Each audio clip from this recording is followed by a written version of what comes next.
കടക്കുകയാണ് നമ്മൾ. വയനാട്ടിലേക്കാണ് പോകുന്നത്. കേന്ദ്രവും കേരളവും വയനാടിനെ മറന്നു.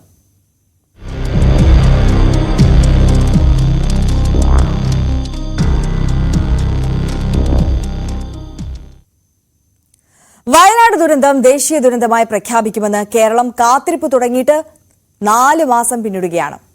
സംസ്ഥാനത്തിന്റെ ആവശ്യം ന്യായമായിരുന്നിട്ടും എന്തുകൊണ്ടാണ് കേന്ദ്രത്തിന്റെ ഭാഗത്തു നിന്ന് അനുകൂല നടപടി വൈകുന്നത്? ഒടുവിൽ ഹൈക്കോടതിക്ക് പോലും ഇതിൽ ഇടപെടേണ്ടി വന്നു.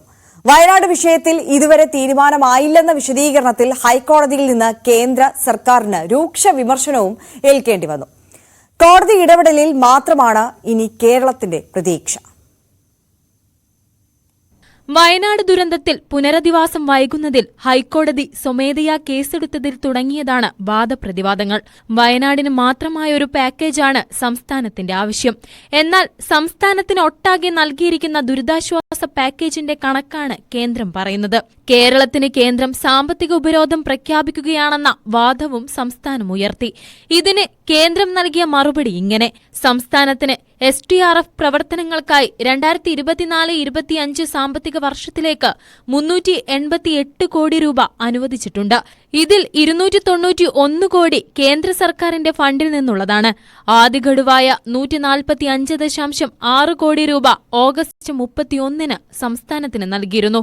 2024 ഏപ്രിൽ 1 കണക്ക് പ്രകാരം സംസ്ഥാനത്തിന്റെ SDRF ഫണ്ടിൽ 394 കോടി രൂപ ബാലൻസ് ഉണ്ടെന്നാണ് കേന്ദ്രത്തിന്റെ വിലയിരുത്തൽ. രണ്ടാം ഗഡുവായ 145.6 കോടി രൂപ ഇക്കഴിഞ്ഞ ഒക്ടോബറിൽ സംസ്ഥാനത്തിന് നൽകിയിട്ടുണ്ടെന്നും കേന്ദ്ര സർക്കാർ വ്യക്തമാക്കി. എന്നാൽ SDRFന്റെ കേന്ദ്ര വിഹിതത്തിനു പുറമെ 219.2 കോടി രൂപയാണ് സംസ്ഥാനം ആവശ്യപ്പെട്ടത്. എന്നാൽ കേരളത്തിന് മുഴുവനായി ഡിസാസ്റ്റർ മാനേജ്മെന്റിന് നൽകിയ തുകയാണ് കേന്ദ്രം പറയുന്ന കണക്ക്. വയനാട് ദുരന്തത്തെ അതിതീവ്ര ദുരന്തമായി പ്രഖ്യാപിക്കണമെന്ന ആവശ്യമുന്നയിച്ച് സംസ്ഥാനത്തിന്റെ പ്രതിനിധിയെന്ന നിലയിൽ KV തോമസ് പ്രധാനമന്ത്രിക്ക് അയച്ച കത്തിന് കേന്ദ്ര ആഭ്യന്തര സഹമന്ത്രി നിത്യാനന്ദ റായ് നൽകിയ മറുപടി ഹൈക്കോടതിക്ക് മുൻപാകെ സംസ്ഥാനം സമർപ്പിച്ചു. നിലവിൽ SDRF, NDRF ചട്ടങ്ങളിൽ ഒരു ദുരന്തം ദേശീയ ദുരന്തമായി പ്രഖ്യാപിക്കാൻ മാനദണ്ഡമില്ലെന്നും SDRF ചട്ടപ്രകാരം നോട്ടിഫൈ ചെയ്ത 12 ദുരന്തങ്ങളിൽ ഒന്നാണ് മിന്നൽ പ്രളയമെന്നും കത്തിൽ പറയുന്നു. മാത്രമല്ല, പ്രകൃതി ദുരന്തങ്ങൾ ദേശീയ ദുരന്തമായി പ്രഖ്യാപിക്കാനുള്ള ചട്ടം നിലവിലില്ലെന്നും പുനരധിവാസത്തിന്റെ പ്രാഥമിക ഉത്തരവാദിത്വം സംസ്ഥാന സർക്കാരിന്റെ ചുമതലയാണെന്നും കത്തിൽ ചൂണ്ടിക്കാട്ടിയിട്ടുണ്ട്. കേന്ദ്രത്തിന് കേരളത്തോട് അമർഷമാണെന്നും രാഷ്ട്രീയ കാര്യങ്ങൾ കൊണ്ടാണ് കേരളത്തെ അവഗണിക്കുന്നതുമെന്നുമുള്ള വിമർശനം ശക്തമാകുമ്പോഴും SDRFലെ കണക്കാണ് വീണ്ടും കേന്ദ്രം നിരത്തുന്നത്. ദുരന്തങ്ങളുടെ റിപ്പോർട്ട് നൽകാതെ തന്നെ ബീഹാർ, ആന്ധ്രാപ്രദേശ് ഉൾപ്പെടെയുള്ള സംസ്ഥാനങ്ങൾക്ക് നൽകിയ സഹായവും കേരളം ഉയർത്തിക്കാട്ടുന്നു. അതേസമയം ചൂരൽമല, മുണ്ടക്കൈ ദുരന്തം അതിതീവ്ര ദുരന്തമായി പ്രഖ്യാപിക്കണമെന്നത് ഉൾപ്പെടെയുള്ള ആവശ്യത്തിൽ ഈ മാസം തന്നെ തീരുമാനമെടുക്കണമെന്ന് ഹൈക്കോടതി കേന്ദ്ര സർക്കാരിന് നിർദ്ദേശം നൽകിയിട്ടുണ്ട്. ദുരന്തം നടന്ന 4 മാസമായിട്ടും ഉന്നതതല സമിതി ചേർന്നിട്ടില്ലെന്ന കേന്ദ്രത്തിന്റെ മറുപടിയിൽ കോടതി അതൃപ്തി അറിയിച്ചു.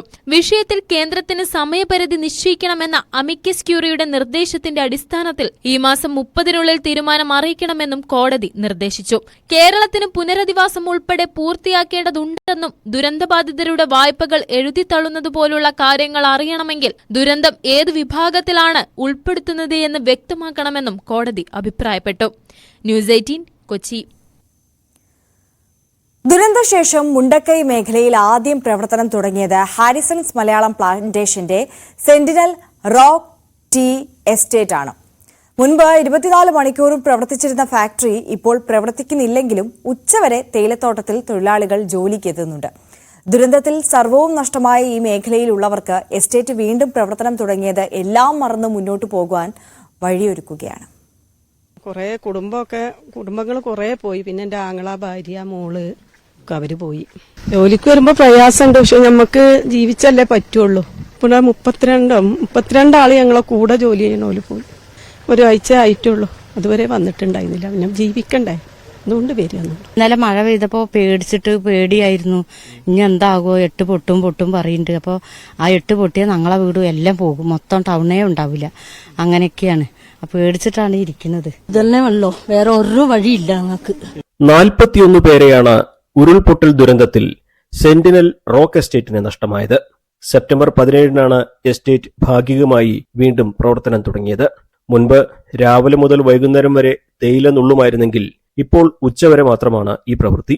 24 മണിക്കൂറും പ്രവർത്തിച്ചിരുന്ന തേയില ഫാക്ടറി ഇപ്പോൾ പ്രവർത്തിക്കുന്നുമില്ല. മുൻപ് പ്രദേശത്തു തന്നെ താമസിച്ചിരുന്ന ആളുകൾ ദുരന്തശേഷം വിവിധയിടങ്ങളിലേക്ക് താമസം മാറ്റി. ഇവരെ അട്ടമലയിൽ താമസിപ്പിക്കാൻ അധികൃതർ അനുവദിക്കണമെന്നാണ് എസ്റ്റേറ്റ് മാനേജ്മെന്റിന്റെ ആവശ്യം. 41ഓളം തൊഴിലാളികൾ നഷ്ടപ്പെട്ടു. അതാണ് ഏറ്റവും വലിയ നഷ്ടം എസ്റ്റേറ്റിനുണ്ടായത്. ഞങ്ങളൊരു ഇനീഷ്യൽ അസസ്മെന്റ് പ്രകാരം ഏകദേശം 13 കോടിയോളം രൂപയുടെ ലോസ് ലാൻഡ് സ്ലൈഡുമായിട്ട് ബന്ധപ്പെട്ട് വന്നു. നമ്മൾ 1.5 മാസത്തോളം എസ്റ്റേറ്റ് പൂട്ടിക്കിടന്നു. അതിൽ ഇവിടെ 4 ഡിവിഷനാണ്. അതിൽ പുത്തുമല, മുണ്ടക്കൈ, ചൂരൽമല, അട്ടമല, അങ്ങനെ 4 ഡിവിഷനാണ്. പുത്തുമല ഡിവിഷൻ ഒരു 20 ദിവസം കഴിഞ്ഞ് നമുക്ക് സ്റ്റാർട്ട് ചെയ്യാൻ പറ്റി. മുണ്ടക്കൈ, ചൂരൽമല 1.5-2 മാസത്തോളം നമ്മൾ കഴിഞ്ഞിട്ടാണ് സ്റ്റാർട്ട് ചെയ്തത്. 2 മാസം കഴിഞ്ഞ് സ്റ്റാർട്ട് ചെയ്തപ്പം ആളുകൾ ജോലിക്ക് വരാൻ ഒരു വലിയ ബുദ്ധിമുട്ടുണ്ടായിരുന്നു. മൊത്തം 321 തൊഴിലാളികൾ ഉണ്ടതിൽ 35 തൊഴിലാളികൾ നമുക്ക് നഷ്ടപ്പെട്ടു.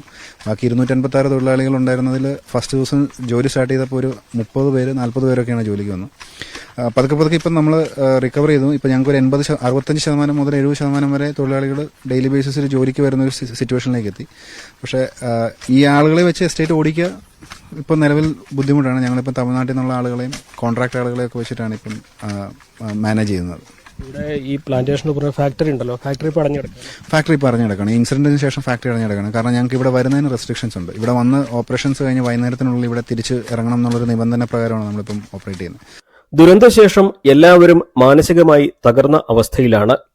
വിവിധ തലങ്ങളിലുള്ള കൌൺസിലിംഗുകൾക്കും ഒരുമിച്ചിരുന്നുള്ള കൂടിയാലോചനകൾക്കും ശേഷമാണ് തൊഴിലാളികൾ ജോലിക്ക് തിരിച്ചെത്തിയത്.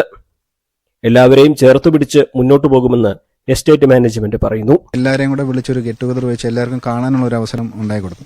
അത് കഴിഞ്ഞ് ജോലി പതുക്കെ സ്റ്റാർട്ട് ചെയ്യുമ്പോഴാണ് ഇത് റിക്കവർ ചെയ്യുന്നുള്ളൊരു ബോധ്യം നമുക്കും ഉണ്ടായിരുന്നു. എന്നിട്ടും കുറേ ആളുകൾ വരാൻ മടിയുണ്ടായിരുന്നു. അപ്പോൾ അവർക്ക് വേണ്ടി നമ്മളൊരു 3 ഫേസ് ആയിട്ട് ഒരു ഗെറ്റ് ടുഗദർ വെച്ചു. കഴിഞ്ഞ ദിവസം ദീപാവലിയോടനുബന്ധിച്ച് ഞങ്ങളൊരു ചെറിയ ഗെറ്റ് ടുഗദർ വെച്ച് എല്ലാവർക്കും ഒരു ഗിഫ്റ്റ് എല്ലാവർക്കും സമ്മാനിച്ചു. ആളുകൾക്ക് ആ ദുഃഖത്തിൽ നിന്നൊക്കെ മാറാൻ വേണ്ടിയിട്ട് ഒരു കലാപരിപാടി പോലത്തെ ഒരു ഇവന്റ് ഞങ്ങൾ വെച്ചൊരു നല്ലൊരു ഫുൾ ഹാഫ് ഡേ പ്രോഗ്രാമായിട്ട് നന്നായിട്ട് വെച്ചു. ആളുകൾ പതുക്കെ റിക്കവർ ചെയ്ത് വരുന്നുണ്ട്. എങ്കിലും ഇത്രയും വലിയൊരു ഇൻസിഡന്റ് ആയതുകൊണ്ട് കാണുമ്പം പലർക്കും നമുക്ക് റിക്കവർ ചെയ്ത് വരാൻ ഇപ്പോൾ ഇന്ന് രാവിലെ ഞങ്ങളുടെ അടുത്ത് 1-2 പേര് സംസാരിക്കുന്നു. സാർ ഇത്രയും ദിവസമായിട്ടും കാണുമ്പോൾ നമുക്ക് ഭയങ്കര വിഷമമാണ്. കേന്ദ്ര സഹായം വേകുന്നതും പുനരധിവാസത്തിൽ അനിശ്ചിതാവസ്ഥ തുടരുന്നതും എല്ലാവരെയും പോലെ ഈ തൊഴിലാളികളെയും ആശങ്കയിലാക്കിയിട്ടുണ്ട്. പതിയെ എല്ലാം ശരിയാകും എന്ന പ്രതീക്ഷ മാത്രമാണ് ഇവരെ മുന്നോട്ട് നയിക്കുന്നത്. ദുരന്തഭൂമിയിൽ ആദ്യം പ്രവർത്തനം തുടങ്ങിയ തൊഴിൽ മേഖലയാണ് സെന്റിനൽ റോക്ക് ടീ എസ്റ്റേറ്റ്. ദുരന്തത്തെ അതിജീവിച്ച സാധാരണക്കാർ ഇവിടെ പഴയ ജീവിതത്തിലേക്ക് മടങ്ങിവരാൻ ശ്രമിക്കുകയാണ്. പക്ഷേ ഇവർക്കാവശ്യം സർക്കാരിന്റെ കൈസഹായമാണ്. കാരണങ്ങൾ പറഞ്ഞ് ഒഴിഞ്ഞുമാറാതെ കേന്ദ്രവും സംസ്ഥാനവും ഒപ്പം നിൽക്കണമെന്ന അഭ്യർത്ഥനയാണ് ഇവർക്ക് പങ്കുവെക്കാനുള്ളത്. അഖിലോട്ട് പാർക്കൊപ്പം CV അനുമോദ്, ന്യൂസ് 18.